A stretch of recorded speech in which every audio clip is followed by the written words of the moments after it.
नमस्कार, मैं सत्यम प्रियदर्शी और आप देख रहे हैं डेली बज इंडिया। सोशल मीडिया पर अभी एक हैशटैग को धड़ाधड़ शेयर किया जा रहा है। हैशटैग का नाम है मैं सर्वप्रथम हिंदू हूं।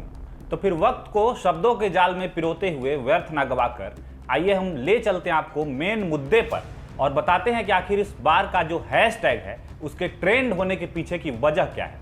दरअसल बात यह है कि आज ही के दिन स्वामी विवेकानंद साल 1893 में शिकागो में एक ऐसा ऐतिहासिक भाषण दिए थे जिसने भारतीय संस्कृति की प्रमुखता को खूबसूरती से प्रदर्शित किया। हिंदू धर्म और भारतीय संस्कृति की गहराई पर आधारित विवेकानंद की इस स्पीच की हर ओर सराहना हुई थी और न सिर्फ भारतीय बल्कि दुनिया भर में लोगों ने उनके इस भाषण की प्रशंसा की थी। स्वामी जी जब साधारण वस्त्र पहने हुए स्टेज पर आए तो उस वक्त कोई उनकी तरफ ध्यान नहीं दे रहा था, लेकिन जैसे ही उन्होंने अपनी भाषण की शुरुआत की brothers and sisters of America का संबोधन के साथ किया, तालियों की गूंज इतनी देर तक सुनाई दी कि जिसका हम और आप अंदाजा भी नहीं लगा सकते। उन्होंने अपने इस भाषण की शुरुआत में ही कहा, आपके इस स्नेहपूर्ण और जोरदार स्वागत से मेरा हृदय अपार हर्ष से भर गया है और मैं आपको दुनिया की प्राचीनतम संत परंपरा की तरफ से धन्यवाद देता हूँ।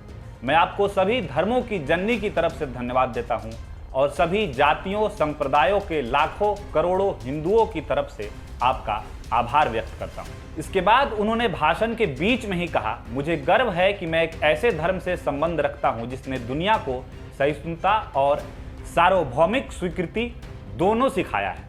हमारा सिर्फ सार्वभौमिक प्रसार में ही नहीं बल्कि हम सभी धर्मों को सच मानते हैं। मुझे गर्व है कि मैं एक ऐसे राष्ट्र से हूँ जिसने सभी धर्मों और पृथ्वी के सभी देशों के शरणार्थियों को शरण दी है। मुझे गर्व है कि मैं एक ऐसे देश से हूँ जिसने पारसी धर्म के लोगों को भी शरण दी और लगातार अब भी उनकी मदद कर रहा है। हालांकि इसके अलावा उन्होंने कई बार सभी धर्मों को मानने पर जोर दिया, लेकिन उनका मेन जो फोकस था वो था हिंदू धर्म को लेकर, जिसने इतिहास में हमेशा हमेशा के लिए आज के दिन को अमर कर दिया। ट्विटर पर आज लोग मैं सर्वप्रथम हिंदू हूं का हैशटैग लगा रहे हैं। उसके पीछे भले ही कुछ लोग पॉलिटिकल या कोई और भी एंगल डाल रहे हो, पर इसमें कोई दो राय नहीं है कि स्वामी विवेकानंद जी ने जो कुछ भी उस रोज शिकागो में कहा उनकी हर बातें तार्किक थी और हमेशा रहेंगी। कुल मिलाकर फिलहाल के लिए इस खबर में इतना ही। इसी तरह की अन्य खबरों के लिए बने रहिए डेली बज इंडिया के साथ ही साथ इस खबर के बारे में आपकी क्या राय है हमें कमेंट सेक्शन में जरूर बताइएगा और अगर आपने अभी तक हमारे चैनल को सब्सक्राइब नहीं किया है तो सब्सक्राइब भी कर लीजिएगा। धन्यवाद।